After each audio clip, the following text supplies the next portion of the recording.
बिस्मिल्लाहिर्रहमानिर्रहीम। अस्सलाम वालेकुम। मैं हूं आपके साथ मशल बुखारी अपने ऑफिशियल यूट्यूब चैनल के साथ, और आज कल के हवाले से ख़ास तौर पे कुछ चीज़ें हैं जो मैं चाहती थी कि आपके साथ शेयर करूं। कल जो डेवलपमेंट्स हुई बड़ी इंटरेस्टिंग थी। हैरत तो शायद उन लोगों को नहीं हुई होगी जो पाकिस्तान की पॉलिटिक्स को जानते हैं, क्योंकि पाकिस्तान की पॉलिटिक्स में ये सब चलता है और ये कोई नई बात नहीं है। जो मुलाकातों का सिलसिला शुरू तो खैर पहले हुआ था, बट ये मुलाकातों के हवाले से ख़बरें अब आना शुरू हुई APC के बाद। आपने देखा कि ऑल पार्टीज़ कॉन्फ्रेंस में किस तरीके से मियां नवाज़ शरीफ साहब ने बड़ा दबंग अंदाज़ इख्तियार किया और बड़ा उन्होंने इस्टेब्लिशमेंट और फ़ौज के ख़िलाफ़ बातें की, और ये लग रहा था कि वो जो नैरेटिव यहाँ छोड़ के गए थे और उसके बाद खामोशी रही मरियम बीबी की तरफ से भी और नवाज़ शरीफ साहब की तरफ से, अब वो एक बार फिर मुतहर्रिक हो गए हैं और वो नैरेटिव उनका अभी तक ज़िंदा है, वो उसी नैरेटिव पे कायम है। लेकिन उसके बाद जब ये ख़बरें आना शुरू हुई मुलाकातों की, तो फिर वो सारी की सारी जो उनका नैरेटिव था उसमें से भी हवा निकल गई, उनकी पॉलिटिक्स में से भी हवा निकल गई और बड़े बुरे तरीके से एक्सपोज हुए हैं, ख़ास तौर पे मियां नवाज़ शरीफ साहब और मरियम बीबी साहिबा। क्योंकि कल जो चीज़ें खुल के सामने आ गई, 4 मुलाकातें बज़ाहिर जो है वो नज़र आ रही हैं। एक मुलाकात तो शहबाज शरीफ साहब और बिलावल भुट्टो की है। उस मुलाकात में कोई ख़ास ऐसी अचंभे वाली बात नहीं है, कोई हैरत की बात नहीं है, क्योंकि शहबाज शरीफ साहब के नैरेटिव को सब जानते हैं, उनकी इस्टेब्लिशमेंट से कुर्बत को भी सब जानते हैं, और बिलावल ज़ाहिर एक पार्टी के रहनुमा, एक पार्टी के चेयरमैन हैं, सो उनका मिलना भी, और ये कोई इतनी ढकी छुपी मुलाकात थी भी नहीं। खैर, ये मुलाकात हो सकता है कि उस प्लानिंग का हिस्सा ज़रूर हो सकती है मेरे अपनी राय के मुताबिक, जो फिर उसके बाद जो कुछ हुआ वो कैसे मैं आपको एंड पे बताऊंगी। दूसरी मुलाकात एहसन इकबाल साहब और ख्वाजा आसिफ साहब की हुई आर्मी चीफ के साथ, जिसको वो डिनाई कर रहे हैं, तरदीद कर रहे हैं, लेकिन बहुत बावसूख ज़राए के ज़रिए ये बात सामने आई है कि ये मुलाकात भी हुई और ये मुलाकात भी कुछ मामलात को ठीक करने के हवाले से थी। खैर, तीसरी और चौथी जो 2 मुलाकातें हैं, ये मुलाकातें बड़ी इंपॉर्टेंट है, जो बड़े बुरे तरीके से खुल के सामने आई हैं, और इसकी तरदीद की गुंजाइश भी ज़ुबैर साहब के पास, मोहम्मद ज़ुबैर साहब साबिक़ गवर्नर सिंध और PMLN के रहनुमा, उनके पास नहीं छोड़ी गई। हुआ ये कि DGISPR ने जब एक टेलीविज़न चैनल पे आके एक प्रोग्राम में वाज़ह तौर पे खुल के ये कह दिया कि ये मुलाकात हुई है, मोहम्मद ज़ुबैर साहब के कहने पे हुई और 2 मरतबा हुई, और उन्होंने क्या कहा वो भी उन्होंने बता दिया। उन्होंने कहा कि मरियम बीबी का ये पैगाम पहुँचाया गया कि हमारी आपसे कोई लड़ाई नहीं है, यानी कि कोई डील या NRO जो है मांगने की कोशिश की गई, और ये आखिरी रिजॉर्ट के तौर पे एक कोशिश थी। ये कोशिश ये थी कि किसी तरह से हमें कोई सेफ़ पैसेज मिल जाए वापसी का मियां साहब को, और वो सियासत भी अपनी जारी रखें, या वो या मरियम बीबी के ज़रिए, और इसके अलावा उनके जो केसेस हैं वो भी ख़त्म कर दिए जाएँ। लेकिन उनको बिल्कुल साफ़ जवाब दे दिया गया, आर्मी चीफ़ की तरफ से कहा गया कि हमारा तो इन चीज़ों से कोई ताल्लुक़ है नहीं, हमारा अपना काम है फ़ौज का, और जो आपके केसेस हैं वो कानून जाने और आप जाने, वो अदलिया के ज़रिए रिज़ॉल्व होंगे और यही होना चाहिए, और जो सियासी मामलात हैं वो पार्लियामेंट के अंदर ही रिज़ॉल्व होने चाहिए, उनका हल वहीं पे होना चाहिए, बात भी वहीं होनी चाहिए। सो उसमें भी हमारा कोई लेना देना नहीं है। सो जब ये जवाब इन 3-4 मुलाकातों के बाद मिला और बिल्कुल एक मायूसी की सी सूरत हाल पैदा हो गई, तो फिर मियां साहब ने और मरियम बीबी ने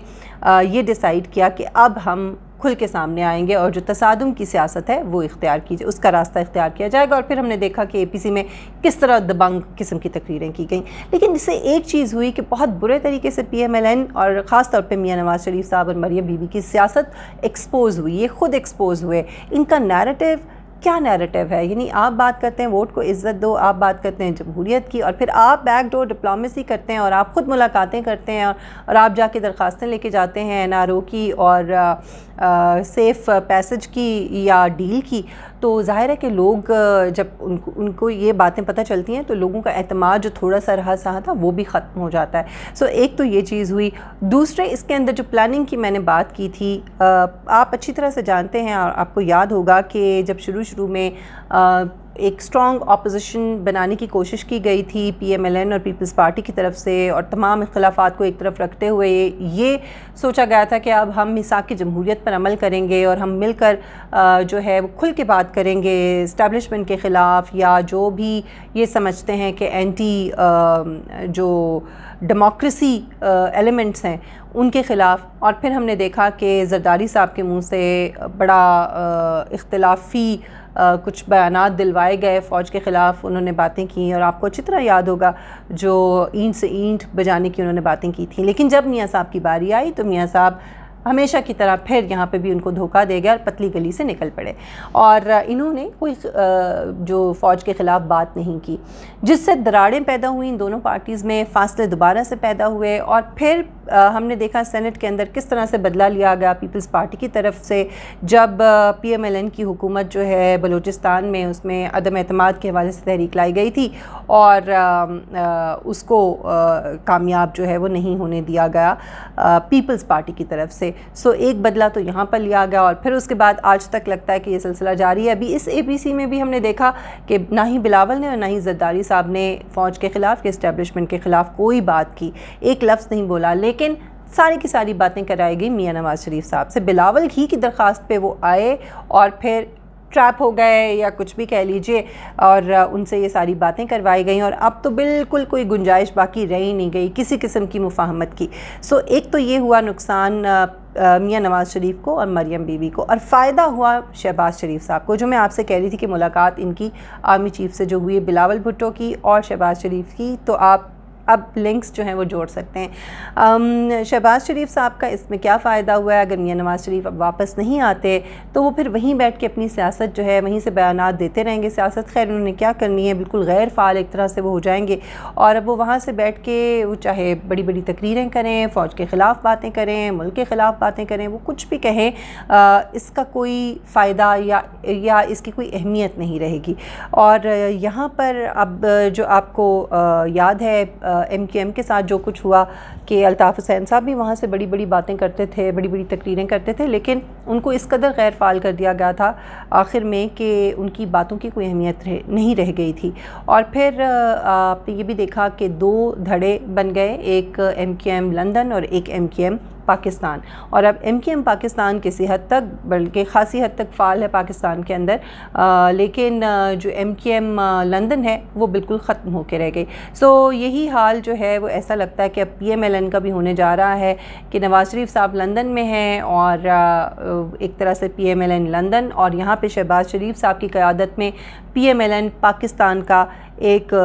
جو فارمولا ہے یا ماڈل جو ہے وہ ہو سکتا ہے کہ کچھ ہی دن میں سامنے آئے، اور یہاں پر اس جماعت کو خاصی حد تک فعال رکھا جائے اور وہ بالکل غیر فعال ہو جائے گی، اور میاں نواز شریف صاحب وہاں سے بیٹھ کے تقریریں کرتے رہیں گے،